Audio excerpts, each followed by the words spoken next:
Nigeria's aviation sector faces hard times as the federal government plans to concession the airports in a master plan aimed at saving the sector from the brink.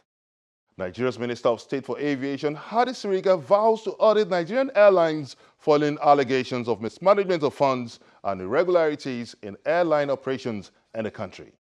But is there enough mandate, resources, and political will to make a difference in a desperate polity ridden by economic recession? It's question time. Welcome to the program. I'm Benga Ashiru.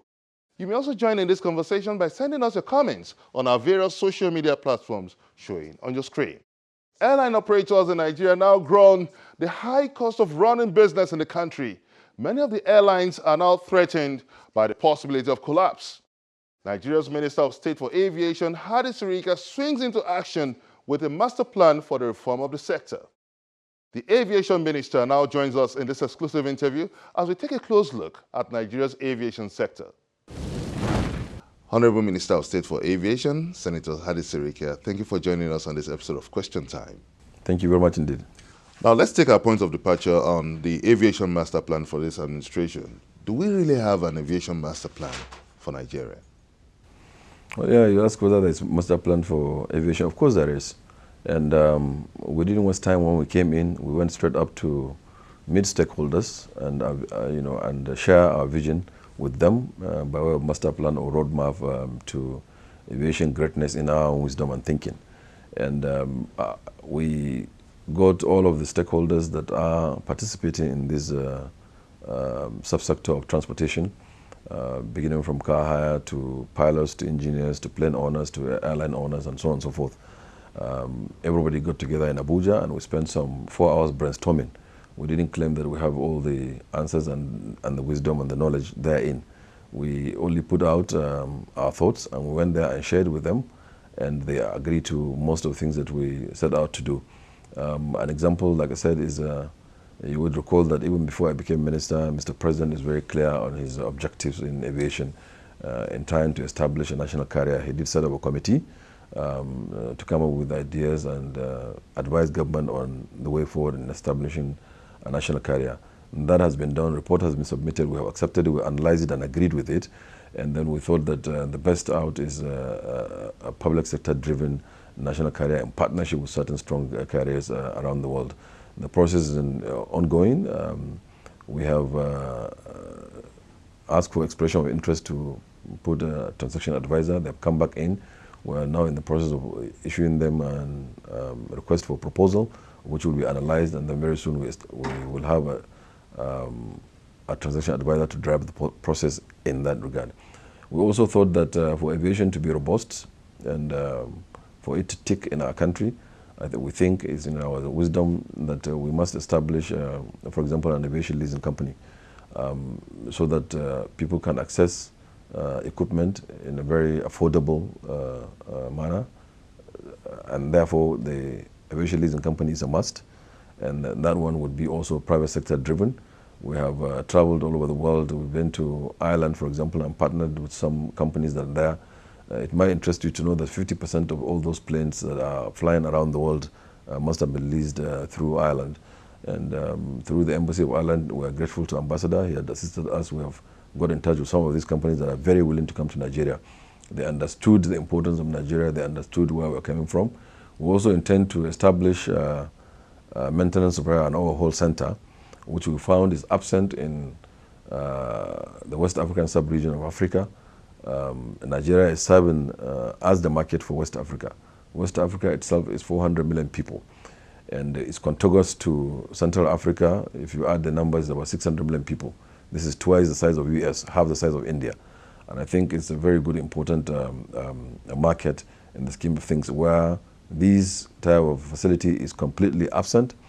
And it's so painful that for you to maintain your airplane, small 737, you have to go to Europe or Asia or somewhere to maintain that airplane. So we believe that establishment of this kind of facility will assist us to do business easily and reduce costs and make the airline more, the industry more robust. And in terms of training also, we thought of making Zaria Training Institute a center for excellence to be able to afford to train every kinds of discipline. This we have achieved, and now Zaria we have made it to become a center for excellence, ICAO, International Civil Aviation Organization Center for Excellence, and that translates into more training, more money. Before we came in, even firefighting training, we do it in Cameroon, and I asked why can't we do it in Nigeria? So we've enhanced Zaria, we'll continue to enhance it. After Zaria, we intend to partner also with ICAO and some donor countries to establish an aviation aerospace university so that we produce managers that can manage the industry in the future. It appears the aviation master plan, being at the draft stage for now, is coming behind schedule. Now we have airlines shutting down, some laying off their staff. So what are you doing to rescue these airlines from this situation? These things that are happening is not unique to Nigeria. So many nations have gone through these troubled times. We didn't come envisioning the fact that we are going to be confronted with this kind of problems.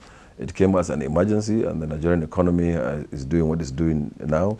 Before we came in, we were doing 2.2 million barrels of oil a day, and then selling at 140, 147. If you do the numbers, the math is $300 million daily. Now we're doing 800,000 at 37.40 thereabout. You do the numbers, it's $30 million. So it's 10% of what you're doing. So it's not envisaged, it's unforeseen. And I think this president is right that this is an emergency situation that calls for emergency plans. But to be specific, and answering your question, government is thinking that most of these airlines we would, according to our calling, according to the Establishment Act of the regulators, which is the Civil Aviation Organization, the NCA, National Civil Aviation Authority, as it were, would go into regulate and audit and find the financial status, which is an ongoing thing really, but to be more precise and more forensic about it, to come out and see where the health of these airlines, and then to advise further. Because the primary purpose of government, and including me being a minister, I think, is to help nurse, develop, sustain, promote businesses so that they can continue to provide service and employ our people. Now, when we come to the issue of funding, you raised a salient point about ensuring that the airline operators obtain a lease now, because that is the standard practice now. But we understand that it's been difficult for some airlines obtaining a lease because of most of these companies abroad that grants them lease find it difficult to repatriate their funds. So what are you doing to make it an easy process for these airline operators to obtain their lease? What we're saying is that about leasing is that we're very clear in our mind that the absence of a structured leasing arrangement is making business of aviation difficult in the country. So we did